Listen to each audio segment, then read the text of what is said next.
Hola Ana, Hola, estamos en una nueva, ¿cómo andás?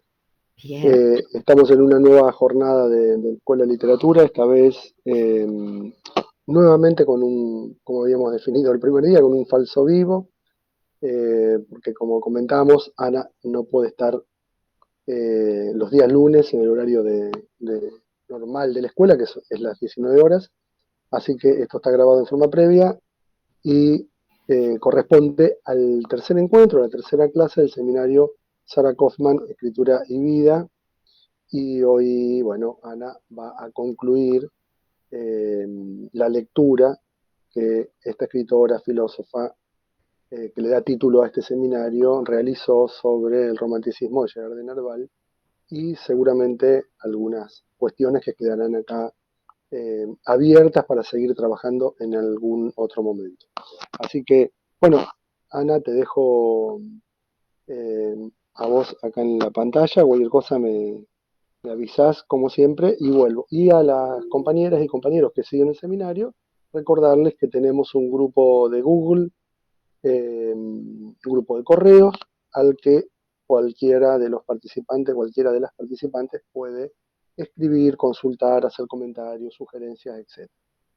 Así que, bueno, Ana, cuando quieras. Bueno, muchas gracias. Bueno, este es el tercer encuentro de esto que armamos como escritura y vida y que le pusimos al primer encuentro la vida como texto.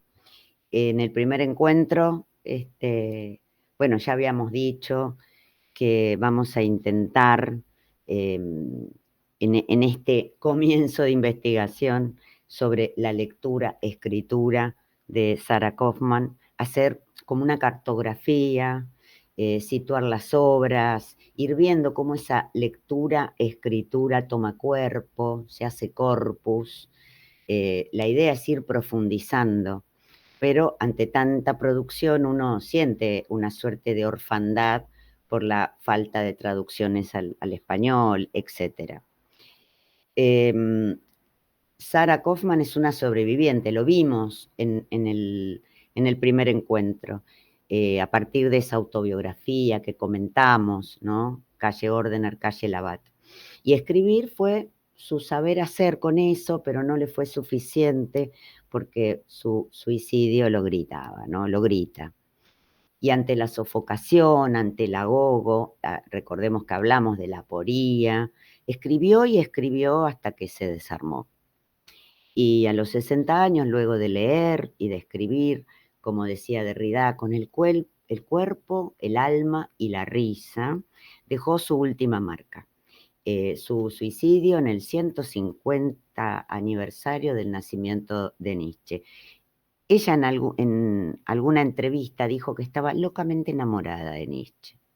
Y así, con ese suicidio en 1994, cierra su absoluto, este absoluto del que hablaba en calle Ordener, calle Labat, pero también nos abrió, nos mostró un modo de leer y escribir. Por eso le pusimos como título al primer encuentro La vida como texto. ¿eh? Eh, ¿Qué nos interesa? Que queremos apuntar a contribuir de la mejor manera posible por lo que podría nosotros denominar la supervivencia de su pensamiento, porque Sara presentó muchas interpretaciones de personajes célebres de la llamada historia de las ideas y siempre destacó el papel que jugaron sus vidas, sus biografías en la constitución de esas ideas. Entonces, siempre en esa línea, ¿no? En realidad parece ser menos conocida que muchos de sus contemporáneos eh, en la escena filosófica francesa, tanto de los 70, de los 80 y de los 90. Participó de un grupo llamado, más o menos traducido, Filosofía de Hecho, donde estaban Derrida, Nancy, y ella quedó un poco no, bastante desdibujada. Pero al mismo tiempo uno puede pensar, ¿habrá algo de la misoginia acá? Y no sé, creo que es un poco exagerado, se me ocurre, porque en realidad había otras mujeres con las que ella compartía pensamientos y discusiones, como Helen Cixous, Julia Kristeva y la propia Luz Irigaray. Así que queda como para ver, para estudiar, seguir investigando por qué Sarah Kaufman no tiene ese lugar que tuvieron otras feministas, más bien ella con ese feminismo tan particular. En este tercer encuentro vamos a tratar de entender un poco o hacer un recorrido de cómo Sara leyó la novela Sylvie de Gerard de Nerval. El lunes anterior, en el segundo encuentro, Roberto García presentó a Nerval en el romanticismo, en todo ese movimiento, ¿no? Y también pensar lo romántico como actitud, ¿eh?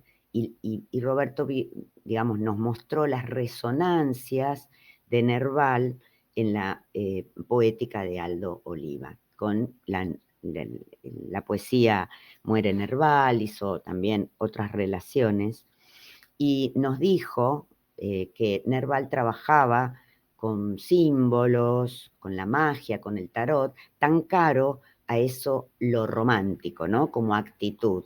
Decía Novalis, romantizar lo cotidiano, ¿no? Pero antes de empezar, es necesario decir que solo hemos tenido un acceso parcial a este texto de Sara, porque está solamente en lengua francesa y se llama Gerard de Nerval, El encanto de la repetición. No hay traducción en español, solo algunas páginas sueltas, algunas correlativas, pero bueno, uno hace un cierto esfuerzo, pero además, para decir que no hay una gran originalidad, lo que estamos intentando hacer es una presentación a través de lo poco que tenemos de Sara, más allá de este contexto de producción y de su corpus, y sí tenemos un trabajo de Joana Massó en español, y entonces la idea es poder hacerles llegar a ustedes esta lectura que hace también Massó y que nosotros tratamos de acompañarla leyendo con esfuerzo las páginas que podemos encontrar de Sara. Lo que sí, por suerte, tenemos la novela de Gerard de Nerval en español, se las voy a mostrar. Esta es la edición que tengo yo, con la cual voy a hacer algunas citas. Entonces, vamos a comenzar. Vamos a ver de qué manera Nerval se desliza bajo seudónimos en Sylvie. Y Kaufman lo va a llamar nombres ficticios. Esos nombres ficticios que van tejiendo un velo que con el narrador forman una trama tras la cual se esconden los otros. Como escucharán, esto de tejiendo un velo es muy común, tomar el relato como un tejido. Y esta figura retórica, esta metáfora, lleva a pensar que las obras son narraciones de la vida del autor. Y recordemos que en el primer encuentro decíamos, ¿no? La vida como texto, escritura. Esta es una línea de hermenéutica interpretativa de Sara. Cito a Sara en este texto, El encanto de la repetición, que está muy parcializado en Google libros o académico, no me acuerdo, pero que pude rescatar. Dice Sara, ¿no hemos sabido siempre que un escritor escribe con su sangre? Y yo me acordaba enseguida, apenas leí esta frase, de la canción que popularizó Pablo Milanés. Dejo sangre en el papel, no voy a cantar. Dejo sangre en el papel, porque todo lo que escribo al día siguiente rompería. Esto de la escritura con la carnalidad, ¿no? Con la vida. Sigue Sara. ¿No ha sido toda una tradición la que ha enfrentado la literatura y filosofía con el pretexto de que esta sería, o sea, la filosofía, independiente de la vida del filósofo. Y acá hay una línea que se me ocurre que puede ser el por qué Sarah Kaufmann no quedó digamos, en la tradición. Porque es una filósofa que está posicionada contra esto de la homogeneidad, de pensar la filosofía liberada de las cuestiones de la vida, Y dice, sigue Sara, ¿no ha sido preciso escuchar a Nietzsche? Y ahí tenemos siempre, Nietzsche y Freud son sus dobles, después voy a explicar por qué. Dice, ¿no ha sido preciso escuchar a Nietzsche para suponer que un sistema filosófico, él también puede ser leído como las memorias involuntarias de su autor? Y en esa línea va Sara, a leer a los autores, siempre pensando en la vida de ese autor.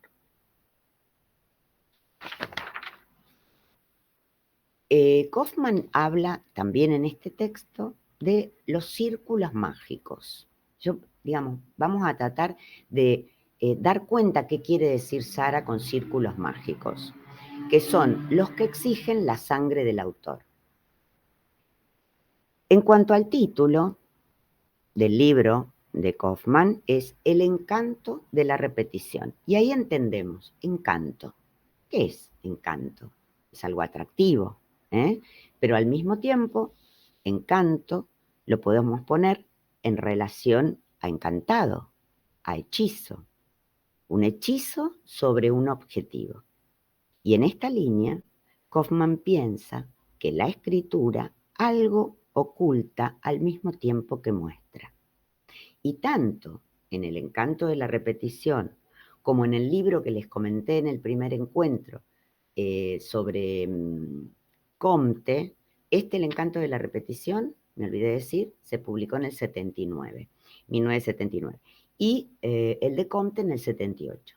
Entonces ella va a decir que tanto con la escritura de Nerval y la escritura de Comte ocultan su desequilibrio para mostrar que no están locos. Iba a decir, ocultan la locura, se muestran razonables, se hacen pasar, dice Sara, por gentes razonables, para mostrar un equilibrio. Ocultan la escritura de la locura. Sin embargo, dice Sara, que no es suficiente mantener esto de ocultar, mostrar. Porque dice, no es suficiente, y esto estoy leyendo la Sara, no es suficiente escribir de una manera sensata, adoptar una escritura lineal, coherente, continua, para obtener la gloria. Ser reconocido igual a un Dios, retengamos esto. Aún hace falta saber ejercer sobre el lector un encanto que adormezca, que fascine. Todavía hay que saber contar bien, saber narrar, para que sea reconocida una omnipotencia mágica. Estamos con esto de lo mágico, con el encanto. Y retenemos, se trata de llegar a ser reconocido como un Dios. Y sí, por muy sensata, coherente o lineal que sea una escritura, por más razonable que se muestre, se va a tratar de una máscara.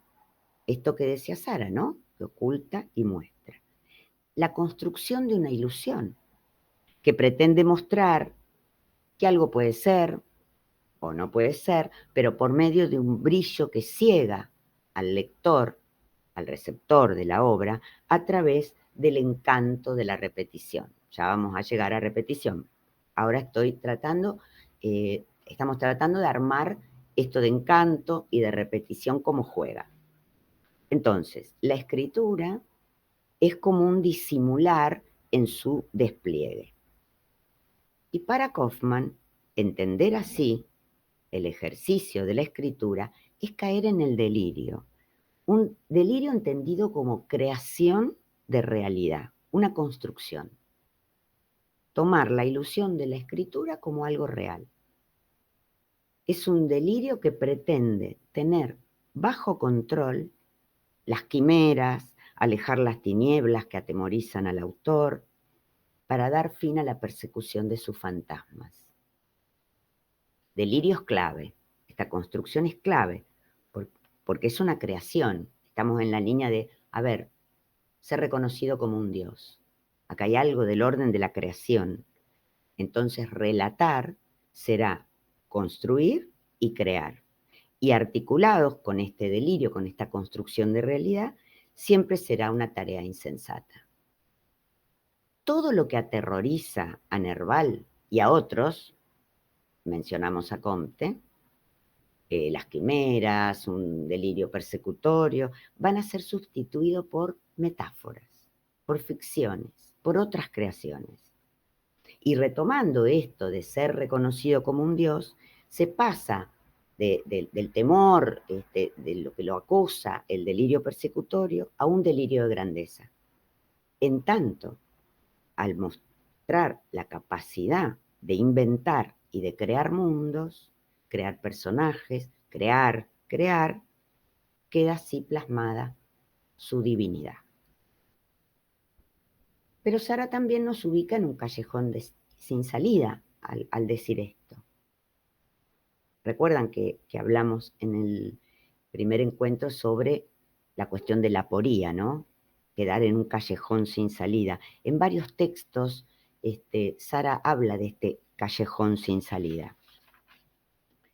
Y dice Sara, hagamos lo que hagamos, digamos lo que digamos, ¿no se corre siempre el riesgo, tan pronto como se escribe, de ser tomado como un loco, como un excéntrico?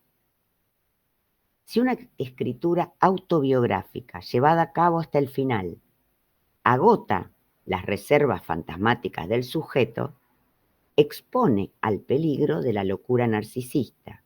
Una escritura excéntrica es también temible. No habrá escritura para Nerval sin una identificación de el autor con sus personajes. Y conduce, si es verdaderamente seria, a la pérdida completa del sentimiento de identidad propia. Aun cuando un escritor habla siempre de sí mismo, y acá está la aporía, el callejón sin salida, la escritura tiene como precio la pérdida de lo propio. El autor está condenado a peregrinar. Recuerden que en el primer encuentro también hablamos de esto del peregrinaje, ¿no? El autor está siempre condenado. Es una peregrinación sin fin. Y Kaufmann la figura a esta peregrinación como un movimiento de huida. Lo vimos en su autobiografía. Ella misma se reconoce en ese movimiento. Movimiento de huida y de camuflaje en los otros. Y dice Sara, esta identificación con sus dobles, y acá voy cuando dije los dobles, esta identificación con sus dobles múltiples desapropia radicalmente al autor de su escritura, en una deriva sin fin, deriva no bloqueada por cualquier relevo reapropiante. Sobre los dobles, Sara trabaja bastante en La impostura de la belleza, otro texto de ella. Y así, sigue Sara, un ser así es innombrable, como Dios, del cual solo podemos hablar negativamente. Y los dobles de Sara son los nombres propios de la filosofía. Esto que hablábamos, ¿no? Hace un ratito. Entonces nos encontramos con un sujeto que habita fantasmáticamente otras vidas, otras épocas, otros destinos, otras muertes, sin tener ningún nombre propio, se apropia de otros, se alimenta de otros. Y acá tenemos a Gerard de Nerval, que no es propiamente Gerard de Nerval. Gerard de Nerval es Gerard Labrunie. Creo que Roberto comentó algo en el encuentro. Nerval es un seudónimo, estos nombres ficticios que dice Sara, toma otro como apellido, rechazando el del padre, que es el suyo por derecho. Acá Kaufman lee ese gesto como el rechazo de una deuda con su padre. Y cuando firma Nerval, afirma una fantasía de autocreación. Estábamos hablando, ¿no? Ser considerado un dios, crear, identificarse en los otros. Y en la adquisición, en el nombre ficticio, en el seudónimo, no le debe nada a su padre, será creador de sí mismo. Y así es creador hasta de sí mismo. Volvamos un poquito a la escritura, en tanto ejerce cierto dominio de lo que se escribe y al mismo tiempo cierta influencia en el lector. Influencia que puede ser como efecto agradable, desagradable, ¿no? Gran variedad de efectos puede producir la lectura. Pero el autor se posiciona como un ser poderoso, que es capaz de construir una trama que va a ejercer una influencia mágica en el lector. Mágica por su belleza, por el estilo, ¿no? Va a conseguir seducirlo a tal punto que va a quedar velado, según Sara, lo terrible del relato. Por la seducción ejercida quedan enmascaradas esas quimeras de las que hablamos, el vacío. Y acá aparece el círculo mágico, que apenas lo nombré. Dijimos que exigía la sangre del autor. Y el círculo mágico también se va a erigir como un sacrificio. Kaufman dice, la fijación de las quimeras por la escritura es una suerte de sacrificio mágico, porque las quimeras mueren y aparecen muriendo bajo una máscara que permite que dejen de ser lo que son, monstruos. Y recordando que dijimos en el primer encuentro que Freud y Nietzsche son sus autores, dijimos hace un ratito, sus dobles, sus referentes. Kaufman considera a la escritura esta como el juego del Fordá de Freud. Como que en la labor del relato se da una suerte de proyección entendida como poner afuera lo que no se puede tolerar en el sujeto. Es como una manifestación exterior que actúa como defensa, una defensa ritualizada, ¿no? Que se alza para, por un lado, mantener alejado aquello rechazado y, por otro lado, poder controlarlo.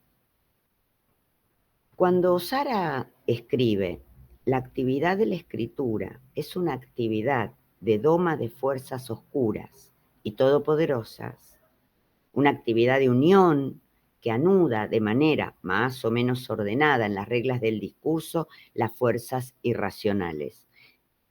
Leemos una doma de fuerzas, pero en la actividad de la escritura no se revela la verdad, sino que la escritura va a ser el síntoma de la estructura del sujeto.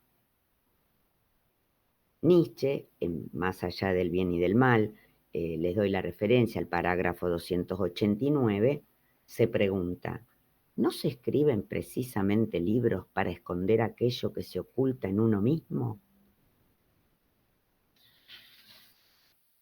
Vamos a Nerval y a Sylvie. Nerval presenta 3 mujeres. Son mujeres fantasmagóricas, quiméricas. El protagonista no tiene nombre. El lector queda atrapado en una telaraña, en un artificio mágico. Y Sara Kaufman sabe que la tradición tiene en íntima relación, digamos, entre las mujeres, la articulación entre seducción y magia. Son las mujeres las que ejercen la seducción y la magia. Las mujeres operan a distancia, son las herederas de Circe. Esta es una palabra clave para ir conformando lo que la idea es dar cuenta de qué entiende Sara por círculos mágicos leyendo a Nerval. Entonces, una palabra clave también empieza, para poder después delinearlo, el concepto de distancia. También Nietzsche en la Gaia Ciencia, en el parágrafo 60, da cuenta de esta distancia. Este es uno de los aspectos claves en el libro de Nerval. Decimos, el encanto de la repetición, y va a estar unida esta distancia. Dice Sara, una mujer parece tanto más seductora cuanto es percibida de lejos, donde su imagen se desvanece con el tiempo. Por otro lado, la distancia idealizante es también la que confiere al pasado un encanto particular. Entonces acá entendemos, la distancia permite el encanto y la idealización. La distancia permite el mantenimiento de las apariencias que pasan por lo verdadero. Pero respecto a la distancia, Sara nos va a decir que no es suficiente para el encantamiento de la escritura, pues la distancia necesita estar articulada con la repetición. Repetimos, distancia articulada a la repetición. Cuando se opera a distancia, no se perciben las diferencias. Se desvanecen las irregularidades. Lo distinto en la distancia, digamos, que maneja la mujer o la distancia que se establece en el tiempo. Ese desvanecimiento que refiere Sara de las irregularidades, junto con la repetición, dará como resultado la idealización. Distancia, repetición, resultado, idealización. ¿Qué entiende Sara por repetición? Esa impresión de lo ya visto, lo ya vivido, el déjà vu. La impresión de retorno cuya base es lo igual, lo que se repite. Este percibir como homogéneo refuerza la negación de la diferencia.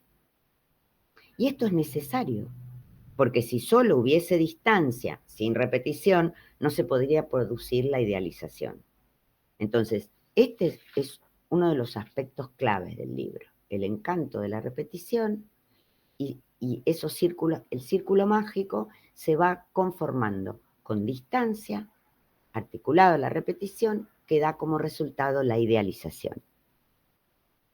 Sara nos dice, la distancia es lo que permite mantener la ilusión de un retorno sin diferencia, porque el encanto de una mujer no es percibido jamás la primera vez, por lo que siempre será igual. El encanto de la repetición deja fuera que hubiera habido una primera vez, porque todas en su igualdad serán la primera vez, y al mismo tiempo no lo será ninguna. Se excluye la diferencia en la repetición, en la reiteración, en ese todo igual. Lo inquietante, lo siniestro va a aparecer con la diferencia, que es la que instaura una posible primera vez. En la lectura de Kaufmann, Nerval, para no ver la ausencia de la madre, esto es la lectura de Sara Kaufmann, Nerval, para no ver la ausencia de la madre, construye la mujer, siempre igual, repetición sin diferencia. Recordemos que Nerval, no recuerdo si Roberto ya lo comentó, pero Nerval no conoció a su madre. Fue criado por sus abuelos y con los abuelos, con el relato que su madre era una mujer bella, una bella mujer. Pero para Kaufmann es una mujer fantaseada, alucinada, una y otra vez. Si es condición que el encanto de la primera vez quede bajo la represión, ahí tendría que estar también un contrahechizo. Estamos hablando del hechizo de del círculo mágico, distancia, repetición, idealización. El contrahechizo sería lo que vendría a romper el encantamiento, anular la distancia, ¿eh?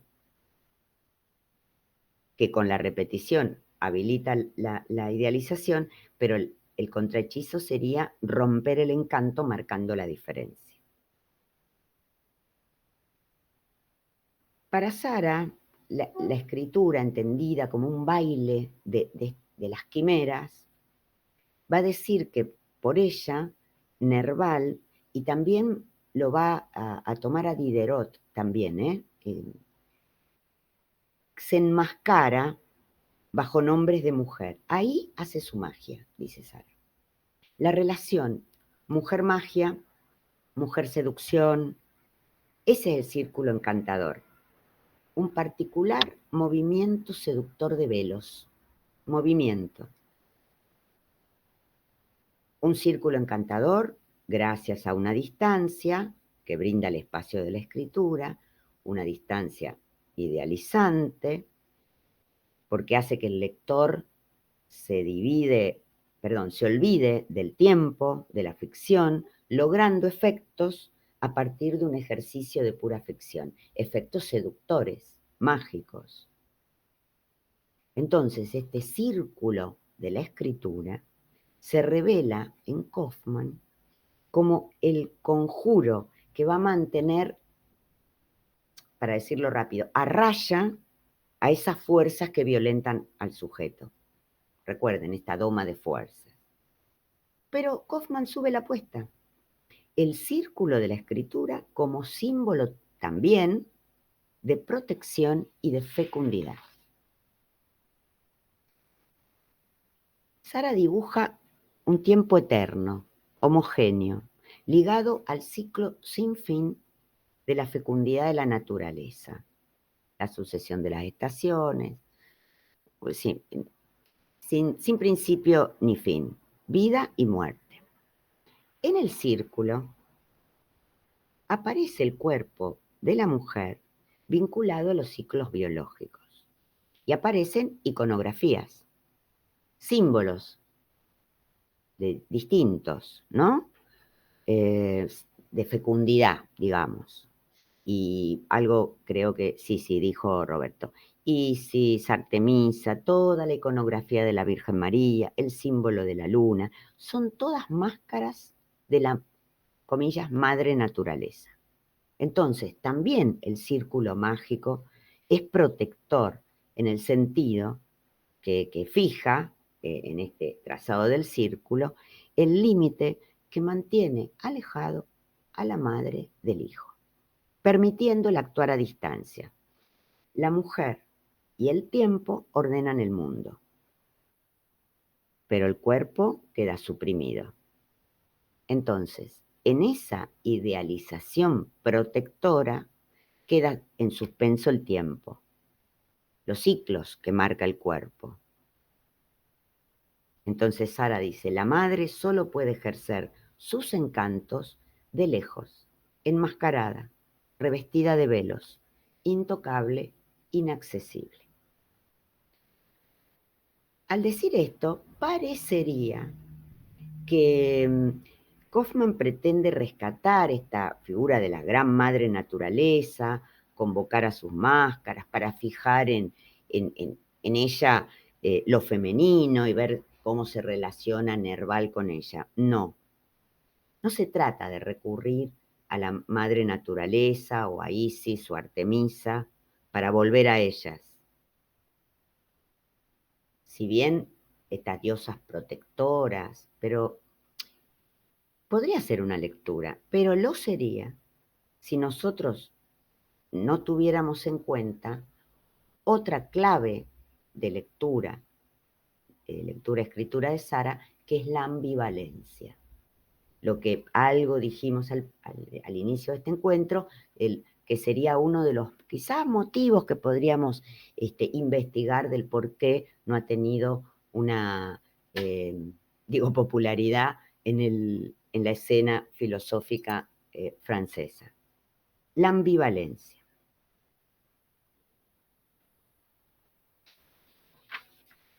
El conjuro de Kaufmann es hablar del encantamiento de Nerval. Nerval es quien anuda en Isis, en Minerva, en las hadas, a través de ese particular círculo fecundador y protector de la escritura, anuda, dijimos, en Isis, lo femenino a partir de una idealización que excluye el cuerpo de la mujer. Sara nos dice, la perfección del presente siempre está ya preinvestida por la fantasía que quita a lo real toda solidez, toda consistencia, transformándolo en un cuadro poético, en una imagen onírica. Las brumas, los vapores hoffmanescos, y acá es interesante para poder relacionarlo ya con la novela de Nerval. En la edición que tengo yo, en la página 17, cuando Sara está diciendo las brumas, los vapores hoffmanescos, dice Nerval, el prado estaba cubierto de leves vapores condensados que enganchaban sus blancos copos en las puntas de las briznas. Creíamos estar en el paraíso. Esto de los vapores hoffmanescos que dice Sara.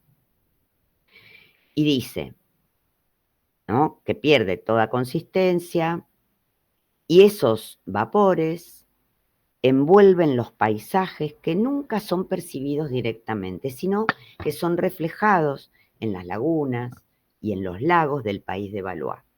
Espejos que ofrecen simples imágenes, simulacros, poniendo, digamos, la realidad a distancia, contribuyendo al encanto fantástico del texto. Y así, Kaufmann recorre el texto de Nerval desde la posibilidad que la fuerza que atrae a un hombre hacia la mujer amada tendría que ver, o tendrá que ver, con esa distancia y repetición. Es decir, con este círculo mágico, insisto. Círculo mágico que por desplazamiento lleva a la posibilidad de asimilación de las diversas mujeres amadas, estos tipos de mujer como máscaras de la madre. Sigamos con Sylvie. Sara dice que el relato se articula en torno a oposiciones. Y hablamos de dos figuras, Adrián Urrelí, o digamos Adriana y Aurelia, y Sylvie. Para Sara, la oposición estructura el relato. La base está en la oposición general naturaleza-cultura. Dos figuras, dos tipos de mujer opuestos, pero en uno de esos tipos hay un desdoblamiento. Ahí está la ambivalencia de una atribuyendo una de sus características a la otra. Rubia y morena, dos tipos de encantamiento, de magia, dos seducciones diferentes. Aunque si bien hay que aclarar que la seducción se dice del lado de la mujer, pero en la novela es el protagonista el que emplea la seducción con las mujeres. Bueno, pero entonces, dos tipos, dos personajes distintos, Adriana y Aurelia. Adriana es hermosa, alta, rubia. Luego, él se entera que se ha hecho monja, digamos, religiosa, y Aurelia la actriz. Estos personajes están íntimamente unidos para el protagonista. Nerval mismo, en la página 19 de la edición que tengo yo, dice: amar a una monja en la forma de una actriz, y si fuera la misma, es para volverse loco, ¿no? Entonces, para el protagonista las tiene íntimamente unidas. Dos mujeres que reúnen lo que atrae el amor imposible del protagonista, ellas lo reúnen. Le aparece en la novela, al protagonista, el recuerdo de una fiesta de primavera en su adolescencia en la que conoce a Adriana, una joven alta, rubia, hermosa, que le hace olvidar de su acompañante, que era Sylvie, que estaba en esa fiesta. Y bailan hasta el amanecer, hasta quedar totalmente fascinado por ella. Y en la página también 17 de la edición que tengo yo, dice que podría ser una descendiente de antiguos reyes de Francia, se parecía a la Beatrice del Dante, ¿no? Esta cosa así, totalmente revestida de cuestiones mágicas, maravillosas. Y acá estos vapores hoffmanescos que están en relación con el ambiente que lo rodea, que ya esto ya algo dijimos, que rodea la figura de Adriana, ¿no? Hay emanaciones que refuerzan el aura etérea, inalcanzable de Adriana, que inspira un amor que será la semilla del que el protagonista va a desarrollar por Aurelia, ¿no? Por la actriz. En la página 19, espero que me puedan seguir, dice Gerard de Nerval, aquel amor vago y sin esperanzas, inspirado por una mujer de teatro que todas las noches me asaltaba o me atrapaba a la hora del espectáculo para no dejarme hasta la hora del sueño.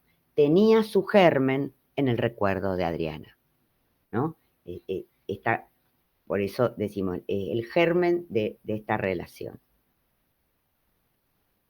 Esta actriz, Aurelia, a pesar de estar vinculada a la pureza que se le presupone a Adriana, porque son dos figuras en una, digamos, ¿no? Al mismo tiempo, por su profesión, está conectada con la noche, con la sensualidad, y Nerval, no, el protagonista, Nerval a través del protagonista, va a decir que por los consejos de un tío, la caracteriza a este tipo de seducción magia, la va a asociar a la frivolidad, a la falta de corazón. Nos va a decir, esto está en la página 8 de mi edición, para seguir un poquito el relato, un tío mío que había vivido en los penúltimos años del siglo XVIII, me había advertido en mis años mozos de que las actrices no eran mujeres y que la naturaleza se había olvidado de darles corazón. Bueno, entonces, Adriana la religiosa y Aurelia la actriz no tienen corazón. La religiosa por habérselo entregado a Dios y la otra por ser actriz en esto de lo que el tío le había aconsejado o relatado. Pero ellas son indiferentes al sentimiento del protagonista. Y a pesar de esto, él dice que va al teatro todas las noches, que no quiere ser visto, quiere ver aquella aparición que iluminaba el espacio y su corazón. Dice algo así, como devolviendo la vida. Y Aurelia era poseedora de todas las perfecciones y la compara con las gracias o con las horas, esas que animaban la naturaleza, por eso devolviendo la vida, dice el protagonista, marcando tiempos y ciclos. Dice el protagonista, yo me sentía vivir en ella en uno de los momentos de la novela. Aurelia era perfecta, aunque acostumbraba a pensar mal de todas las mujeres a partir de estos consejos del tío. Bueno, el protagonista relata un amor inspirado por y en tres mujeres, las tres perfectas, Adriana y Aurelia y Sylvie. Hay algo de ambivalente para retomar y después profundizar sobre este punto, hay una ambivalencia en el relato del protagonista, porque él relata ese amor inspirado por y en las tres mujeres, pero ellas lo rechazan al protagonista y lo van a dejar en una insatisfacción tortuosa. Y es que Aurelia no es una mujer, sino un ideal, igual que las otras dos. Y por lo tanto, en cuanto a ideal, no se tolera lo que hay en ella de mujer. Hay un esfuerzo de Nerval en sostener el ideal, dice en la página 8, pasado un año, todavía no se me había ocurrido informarme de lo que podía ser ella fuera del teatro. Me daba miedo enturbiar el mágico espejo que me devolvía su imagen. Miren cómo necesita esforzarse, ¿no?, en mantener ese ideal. Es un lugar inaccesible. No le interesa la mujer, esta mujer. Lo que despierta la atención del protagonista es la posibilidad de poner en ella el fantasma de un amor del pasado.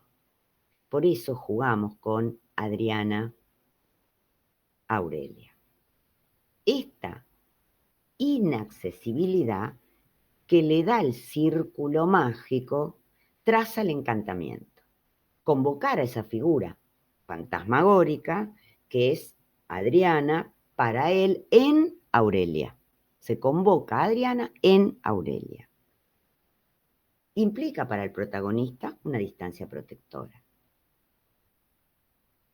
Kaufman sostiene que aparece como defensa ante la posible transgresión de tocar a la mujer prohibida, que será será la primera, la madre, que es la lectura de Kaufman.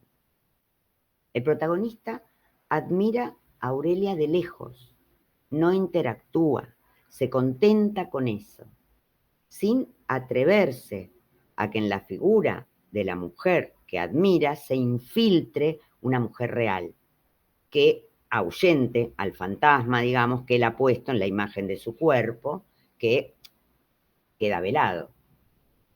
Entonces, la única posibilidad es un amor casto, donde no hay cabida para la otra. Nos dice Kaufman en El encanto de la repetición: por sus amores castos, el narrador es el adepto, no de la Afrodita terrestre, sino de la celeste. Adora en su corazón la imagen pura de la mujer, tratando de no tocar jamás a la mujer real. Tiende a preservar intacta la imagen del ideal por temor de ver quizá cómo la Virgen se transforma en puta. Este es el terror, entonces hay que seguir dentro de este círculo mágico. En Sylvie, entonces, la figura de la actriz como de la mujer, la figura de la mujer inaccesible. Y no es casual que sea una actriz, porque es una actriz es la que se pierde en otras, porque da vida a otras en el teatro, repitiendo un guión, un mismo texto, ¿no? El actor se deshace de cierta identidad propia y es susceptible de prestarse a todas las identificaciones. Y entonces la fascinación por la actriz es alimentada por su aura mágica, porque tiene la capacidad de, digamos, sufrir metamorfosis y a la vez hacer metamorfosis en el público. Para Kaufman, Aurelia no es percibida, ni como actriz ni como mujer, sino Kaufman va a hacer una lectura que es como una idea platónica, para decirlo rápido. Como que Nerval piensa que Aurelia es percibida como eso.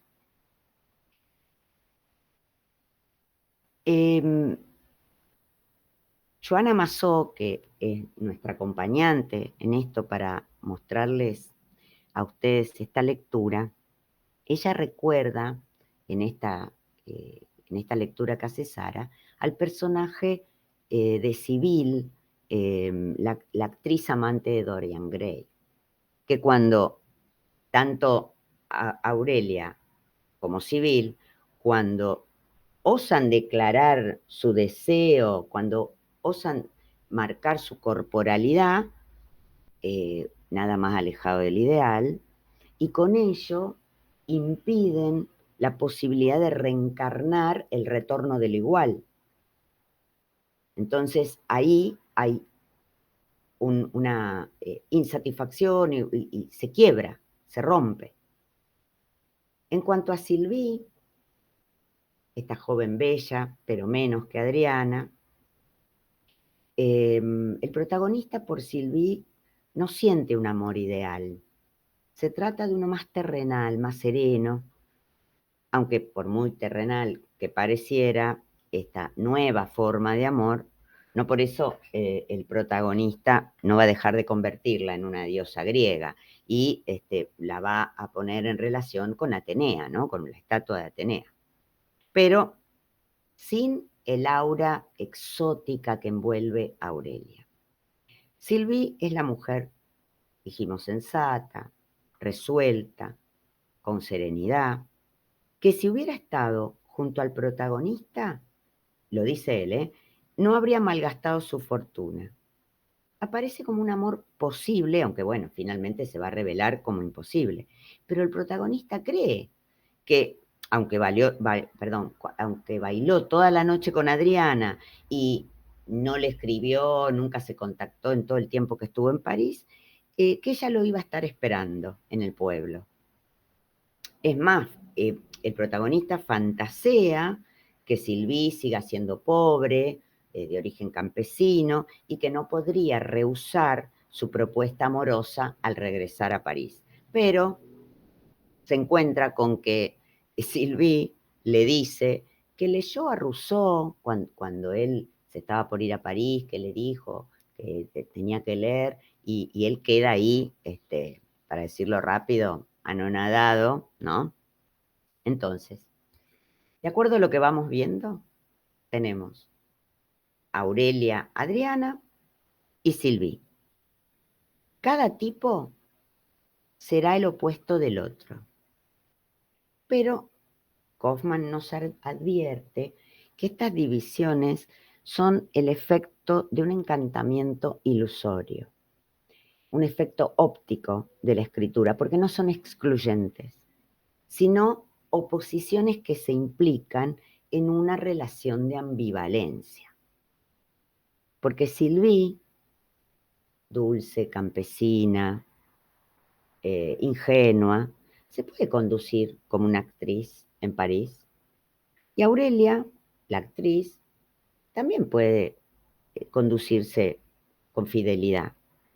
Entonces no son tipos opuestos que se excluyen, sino, en la lectura de Sara Kaufman, son inseparables. Sara dice, circulan ya siempre la una en la otra. Están unidas en la figura de la primera mujer, la madre. Esto insiste, ¿no? Y acá vuelvo a pensar esta posición filosófica de Kaufman, ¿no?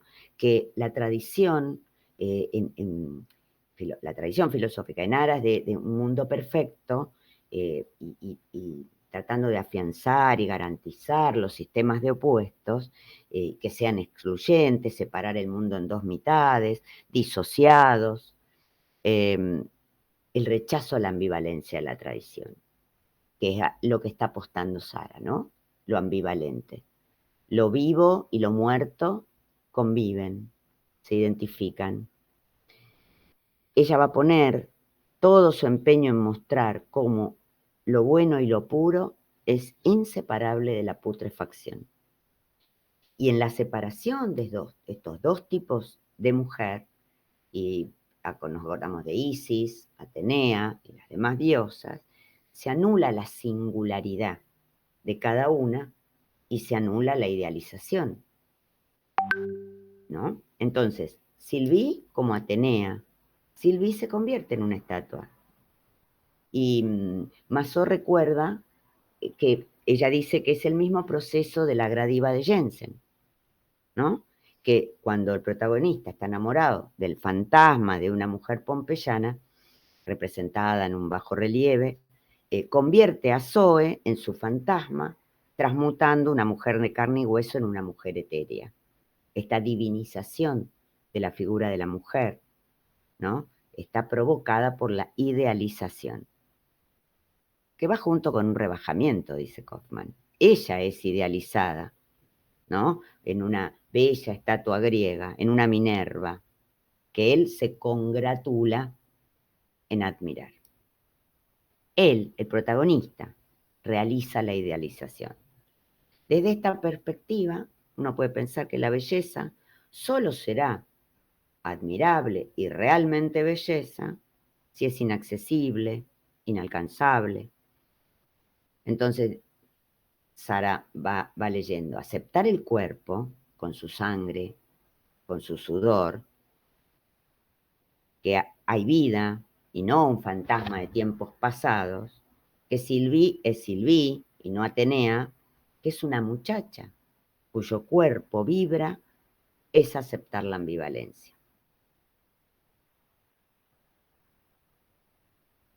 Se puede leer a Nerval en pensar esto, cuando él dice, cuando fui reclamado a París para reanudar mis estudios, llevé conmigo aquella doble imagen de una amistad tierna y tristemente rota, después de un amor imposible y vago, este que decíamos de Adriana, origen de unos pensamientos dolorosos que la filosofía del colegio era incapaz de calmar.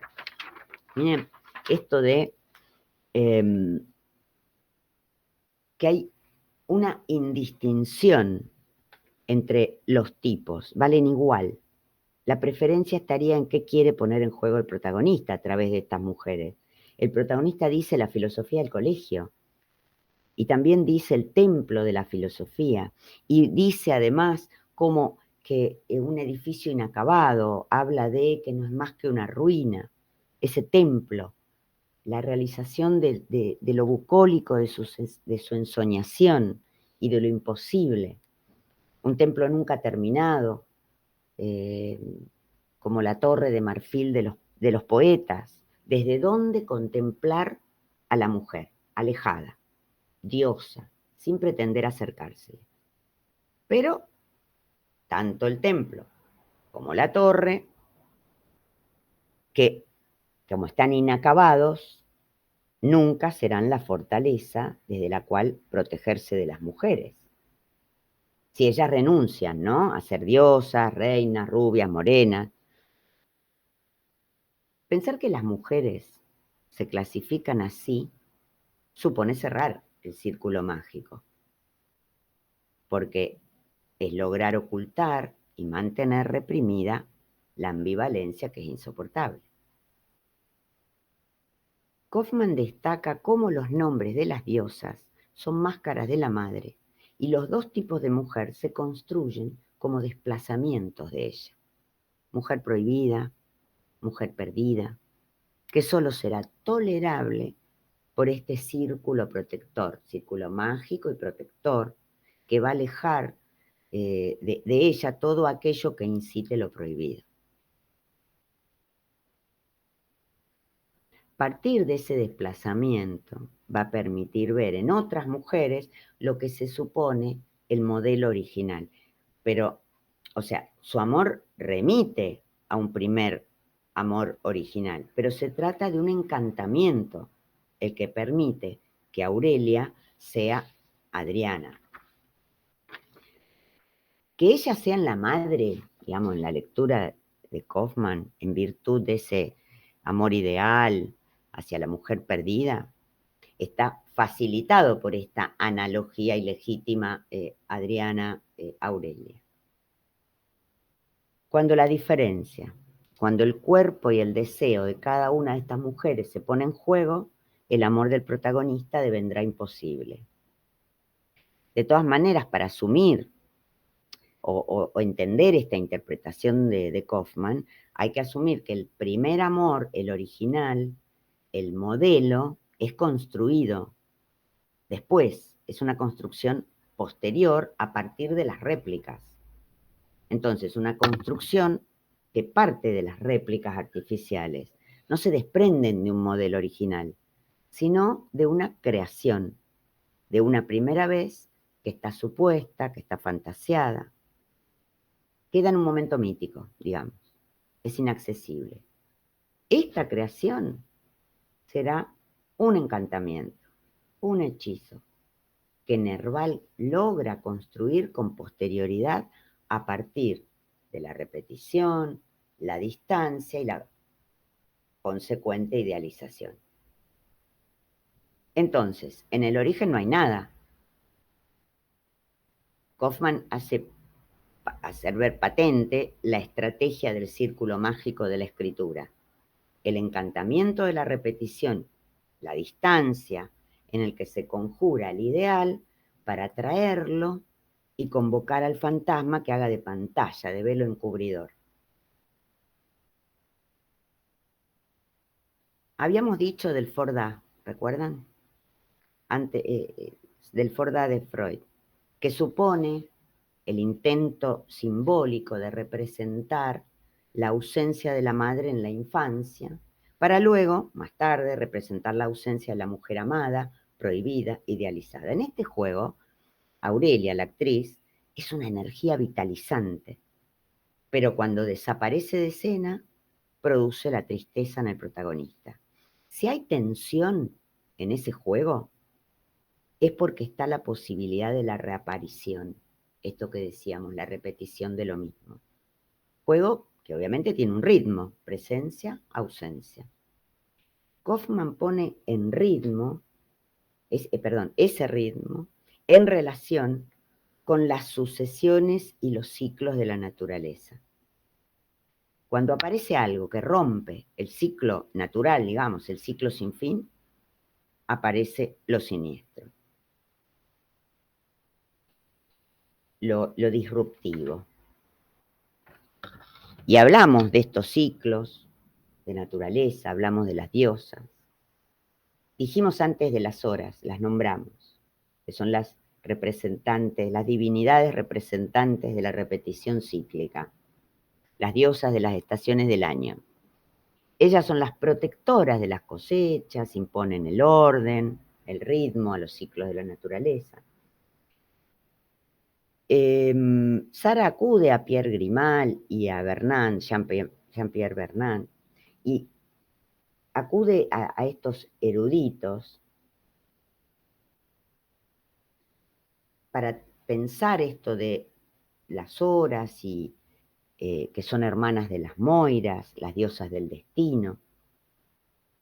Hesíodo también, en Teogonía, les pone nombre a estas tres, Eunomía, Dique e Irene. Las horas son ordenadoras, mantienen el orden inmutable y son salvaguardas del retorno de lo igual. Son hilanderas, volvemos al tema del tejido, ¿no? Son tejedoras, como sus hermanas las Moiras. Las horas hilan los acontecimientos según leyes y orden, y las Moiras hilan el destino de los hombres. Y, no me acuerdo si lo dice Hesíodo o otro, no me acuerdo, que es Zeus el que reparte esa porción de destino en cada uno, que es la Moira. Y entonces ahí piensa Kaufman que hay una triple figuración de lo femenino que lo relaciona con Sylvie, en que las tres mujeres podrían ser hermanas. Y es una relación que se refuerza porque el propio protagonista compara a las mujeres con las horas, con las ninfas, con las hadas, hace de ellas, en sus ausencias y presencias, que rijan el tiempo y marquen el ritmo de la novela. Pero, obviamente, hay que suponer que el poder está en el protagonista, que es quien las pone en esa posición, que las invoca como horas, no como mujeres, como horas o como moiras, como hadas. Y dijimos triple figuración, y acá es interesante el número 3, que se repite en las parcas, en las horas, en las aras. en las hadas. Pero no aparece muy claro en la novela Sylvie que haya 3 mujeres, porque como dice Kaufman, al haber una identificación entre Aurelia y Adriana, parecería que solo hay 2 tipos. Y se aventura Sara a decir que negar un tercer tipo reduce la cuestión a una oposición excluyente entre 2. ¿Cuál sería la tercera?, dice Sara. La horrible, la insoportable, la muerte. Y Kaufman dice que se trata de una defensa articulada en el relato de Nerval para no asumir la ambivalencia en la figura de la mujer y tampoco asumir la conexión amor y muerte. Entonces, la ambivalencia, ¿no?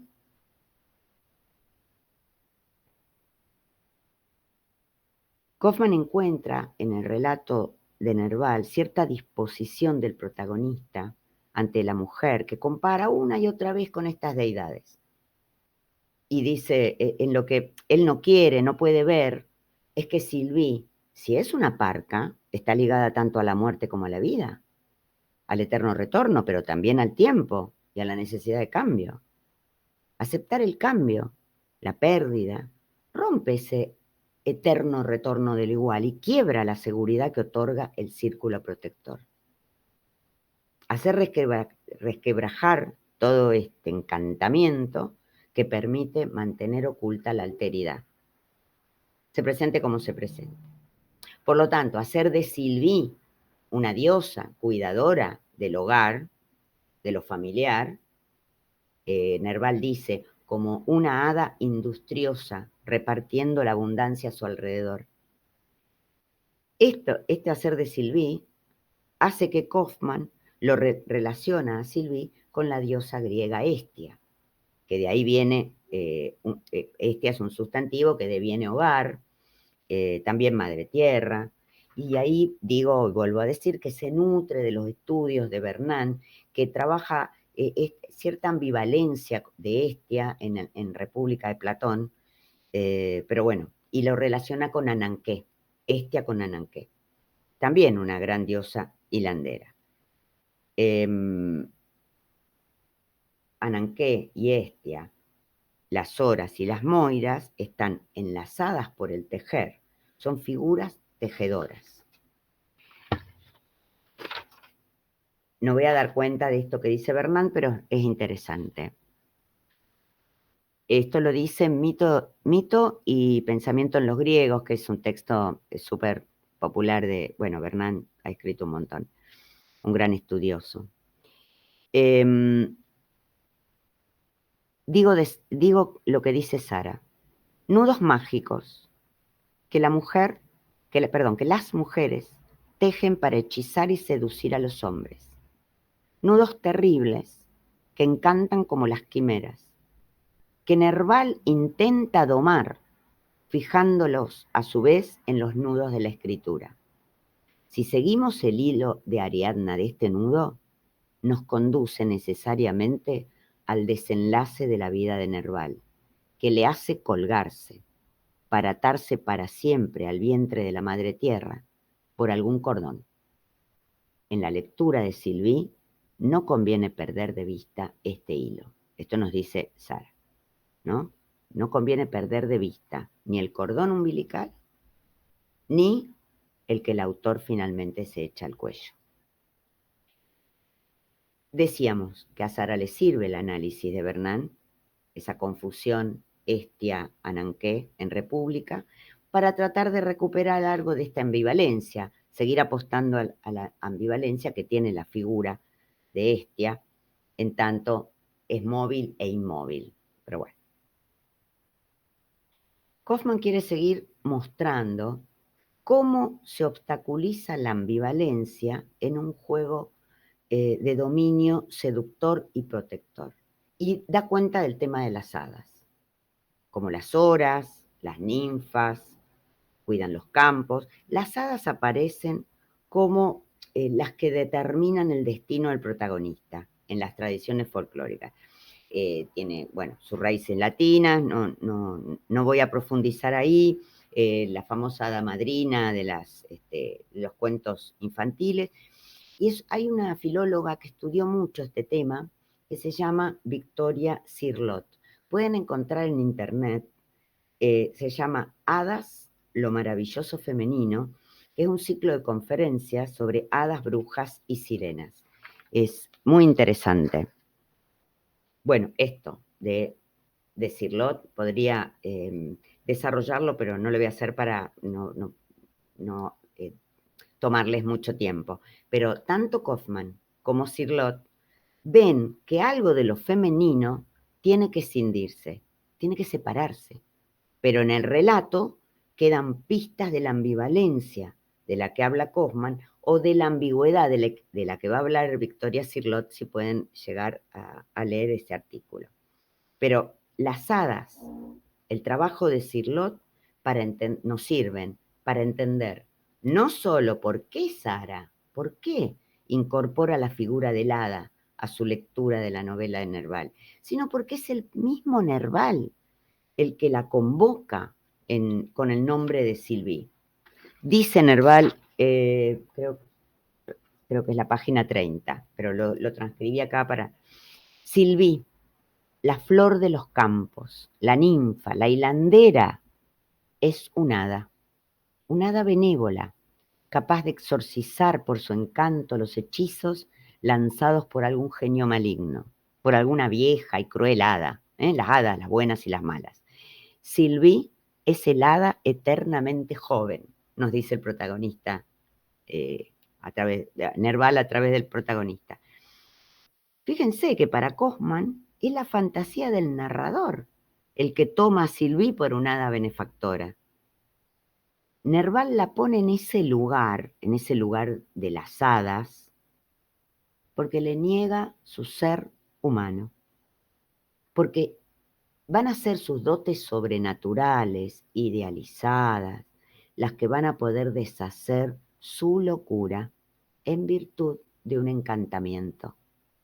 Y acá estamos retomando lo primero que decía Sara con respecto a ocultar la locura en un relato, entre comillas, sensato, gente razonable.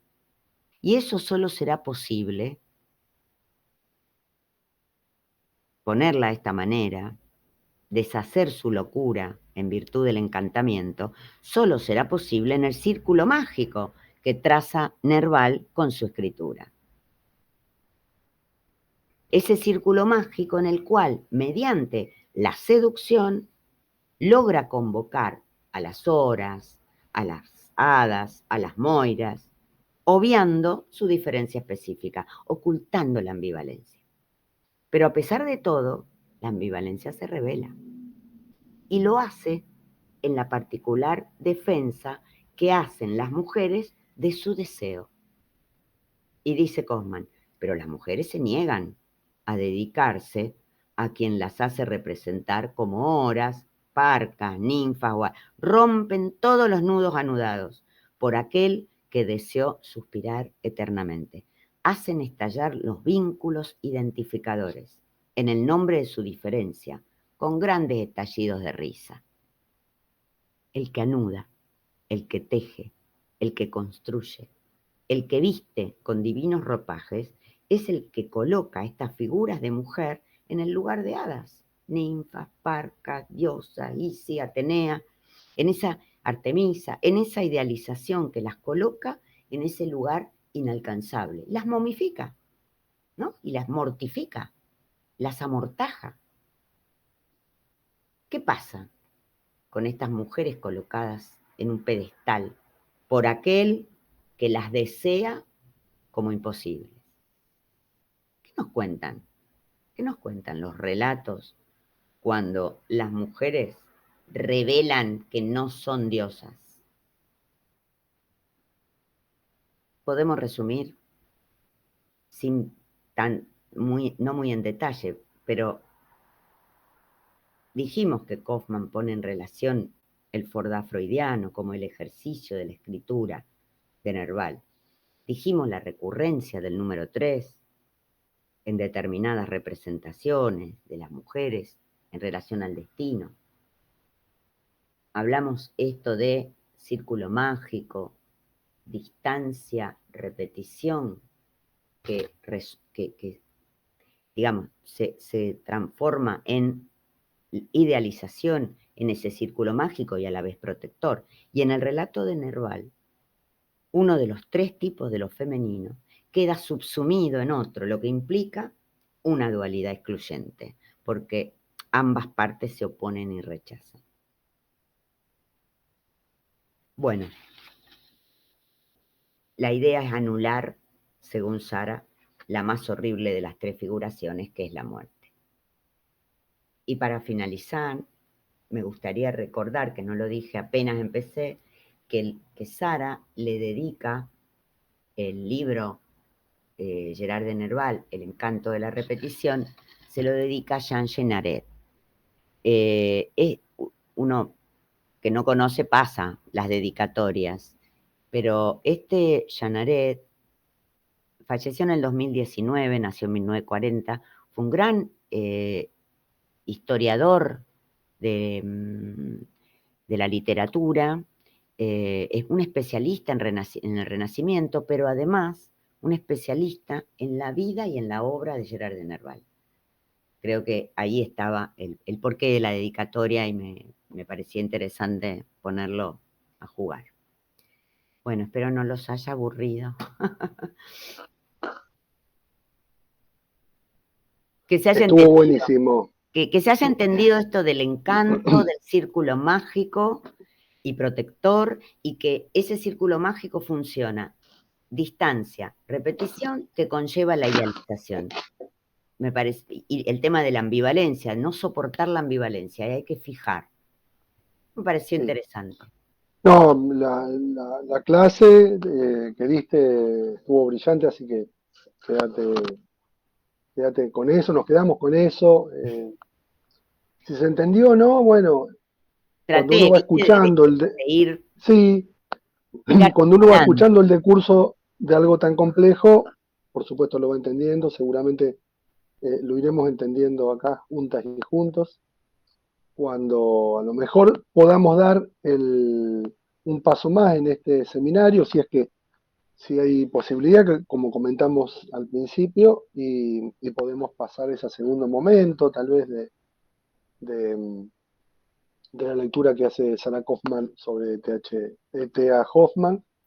Pero bueno, en realidad a mí personalmente me quedan muchas ganas de seguir viendo esta lectura de Nerval, además por todo lo que se abre de Nerval. En algún momento Ana habíamos pensado, como este seminario fue principalmente virtual, es principalmente virtual, eh, quizá con las personas que lo han seguido y están acompañando estos encuentros, poder hacer alguna instancia presencial en nuestro espacio de la interzona cultural en el mercado solidario, o sea, físicamente, y poder a lo mejor dialogar más estas cuestiones que hoy vos nos presentaste acá. Sí, sí, y quiero, Eh, y lo dije al principio, quiero que quede, digamos, bien sabido que al tener tantos problemas con el tema del idioma, me tengo que apoyar en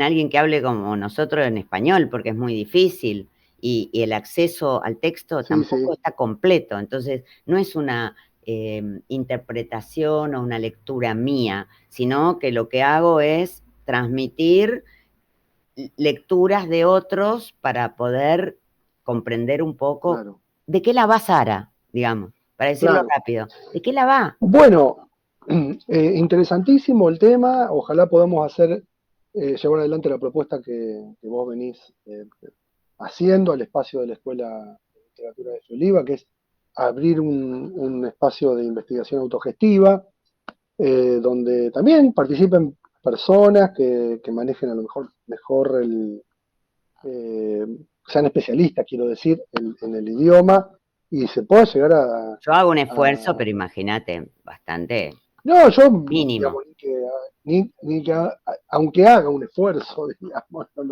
el francés es realmente Pero bueno, personas que quizás sí lo manejen mejor y puedan llevar adelante lecturas y traducciones de eso, ¿no? A lo mejor en un Sí, espacio sí. ya común podemos intentar algunas traducciones. A Hay un mí libro muy lindo que solamente está en inglés, que es ujú, las 4 novelas analíticas y trabaja 4 textos de Freud. Y impresionante. claro. Pero lo casé, no me acuerdo en qué momento por internet, porque acá se editó en los 70 y no hay manera de encontrarlo. Bueno, ojalá lo podamos hacer. A mí la clase me encantó, me movilizó para pensar mucho más. Recordé cosas que estaban ahí, que no la pudimos trabajar mucho más acerca de Nerval. Todo lo que comentaste de la lectura acerca de Isis, ¿no? Recordemos que, bueno, hiciste una lectura comparativa más con eh, con el universo mitológico griego y cómo la filosofía lee esto. Pero bueno, recordemos que Isis es recuperada también por el mundo griego, sobre todo por el mundo helenístico, Claro, y si bien era una deidad menor, fue retomada por la cultura latina, ¿no?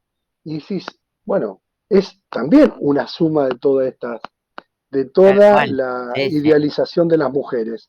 Es la diosa madre, es la madre de Osiris, pero es también la diosa naturaleza, es algo así como una suerte de gran Pachamama, para traducirlo a un lenguaje Sí, sí. eh, amerindio.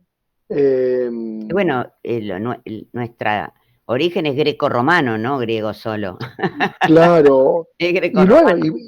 y muchos dicen, los que estudian los mitos, que es inspiradora en un punto o eh, promotora de la figura de la propia Virgen María en el cristianismo, ¿no es cierto? O sea, al ser Sí, sí. justamente la Madre de Dios o la Madre del Cielo, así como Isis Sí, sí. salva eh, a, a Osiris y todo este asunto.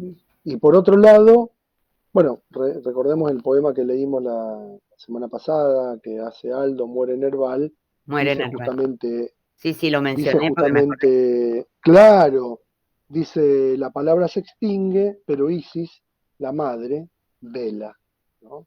Ahí Aldo está. captura parte de toda esta cuestión Sí, de sí, sí. cómo las palabras se le van a Nerval, pero está ahí la figura de que él mismo va a buscar, ¿no? O sea, sabemos que Bueno, en por eso medio de decía su Sara, el baile de quimeras en un movimiento claro, de velos. Es muy claro, interesante. claro. Pero bueno, evidentemente, más allá de que es interesantísima y certera y muy, por lo menos para los varones, muy problematizadora y movilizadora, esta cuestión de, bueno, por dónde pasa esta cuestión de la idealización de la mujer y de qué lugares se las corre. Pero bueno, ubiquémonos que se trata del movimiento romántico, que Nerval escribe Las hijas del fuego. O sea, Las hijas del fuego es la reunión de una cantidad de relatos entre los que está Silvi, pero está también Isis. Hay un texto de él que se llama Isis, justamente, ¿no? Ah, mira, no lo oí. Y, No, no, yo solamente leí y Silvi.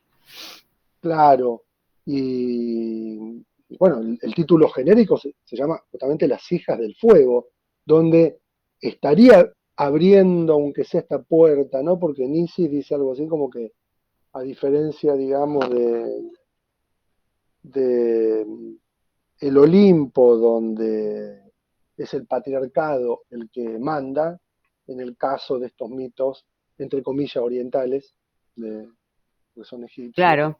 eh, aparece otra figura. Por lo menos había un intento ahí de salida, hoy a lo mejor es totalmente insuficiente, insatisfactoria para nuestros estándares actuales, pero imaginemos, ¿no? En el momento en que estamos hablando, era una visión, podía ser una visión bastante movilizadora el tener estas opiniones y de poner en el primer lugar de la escena a la mujer como heroína de relatos eh, que, bueno, no era justamente lo estándar y lo habitual, ¿no? Sí. Bueno, ¿te parece que cerremos por ahora por acá y después ya vamos a ir anunciando cómo Dale, continúa genial. esta secuencia?